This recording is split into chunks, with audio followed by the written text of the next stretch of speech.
100, sekarang udah 60-an. Dari yang ini aja udah 150.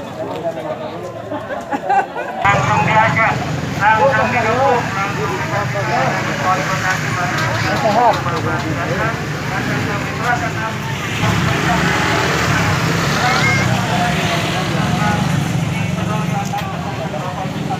berada di lingkungan pasar moral. Nggak bawa KTP. Nggak boleh jualan sini.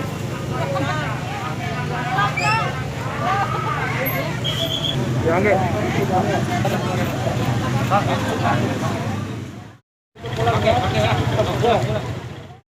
Pertama, menghemat waktu. Yang kedua,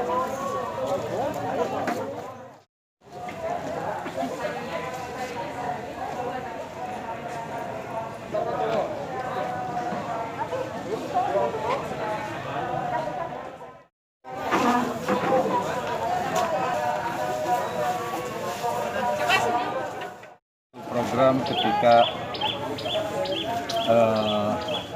pandemi ini sudah ada di Cimahi kan sudah 3 bulan yang lalu.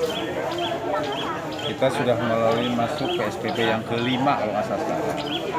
Nah, dikarenakan aktivitas masyarakat yang semakin meningkat karena satu dan hal kita imbangi dengan sebuah gerakan. Kita konsentrasi di pusat keramaian dulu dan yang lebih pusat keramaian yang kita jujur memang sulit agak bisa kita kendalikan itu pasar. Jadi di kita ini saya selaku gugus tugas Kepulauan Kota Cimahi buat suatu program Gerbek Pasar namanya.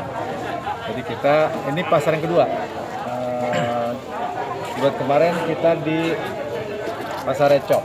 Hari ini kita ada di Pasar Tumpah di Koral.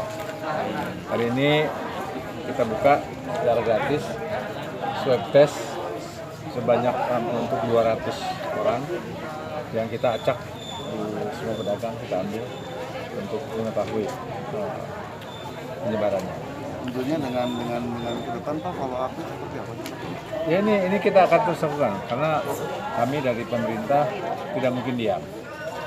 Kita mengimbangi aktivitas masyarakat yang semakin hari semakin seperti tidak ada apa-apa. Kita imbangi dengan rapid test, swab test yang cukup masif. Dan kita fokus di satu sekarang Gerbek Pasar dulu karena di kita ini kan daerahnya terlalu luas, masyarakatnya banyak. Jadi saking kreatifnya kan setiap jalan dibikin pasar dadakan. Jadi ya sudah kita imbangi dengan. Nah, untuk hasilnya sini bisa langsung Nanti kan ada datanya. berapa lama itu? Ada datanya. Diharapkan ya 4-5 hari inilah kelar, tapi sudah ada daftarnya karena bagian besar kan bakat. Cuma alhamdulillah masyarakat Kota Cimahi pada umumnya cukup baiklah dalam hal pakai masker. Ya, karena ada 3 hal yang harus penting secara teori medis. Bagaimana itu 75% menekan penyebaran. Kalau kepaksa keluar rumah pakai masker, rajin cuci tangan minimal 8 kali sehari, dan sebisa mungkin jauhi kerumunan. Pak, Itu yang kita sering dengar dengan adaptasi kebiasaan baru. Ya. Pak, melihat kondisi pedagang yang cukup ramai Pak padat itu, apa ada rencana skenario untuk mengatur pedagang-pedagang? Kita memang sering berdiskusi ketika faktanya memang seperti ini. Contoh kecil Pasar Recok lah, mereka berjualan di jalan karena memang ya itu saya nggak tahu mulainya kapan, katanya udah puluhan tahun juga di sana. Akhirnya saya berpikir ya sudah kita benahi saja, kita tutup jalan itu, kita cari rekayasa lalu lintasnya, ya kita atur dengan adaptasi kebiasaan baru ini, yaitu kita khususnya jaga-jaga dijarakin lah. Kita sudah memikirkan itu dan mungkin insya Allah akan kita lakukan.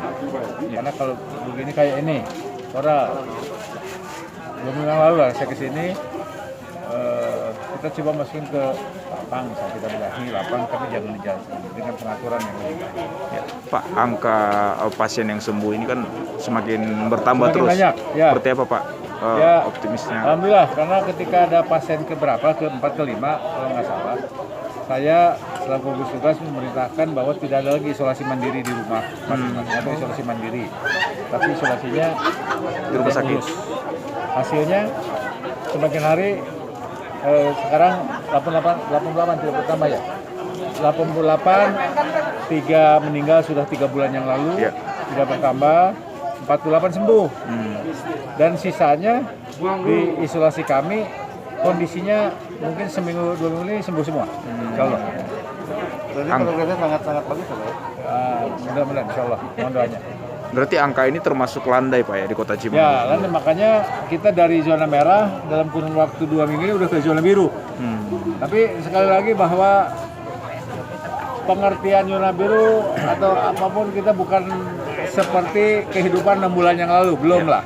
Ya, tetap bahwa yang namanya protokol kesehatan, AKB, adaptasi kebiasaan baru harus wajib dan hukumnya dilaksanakan.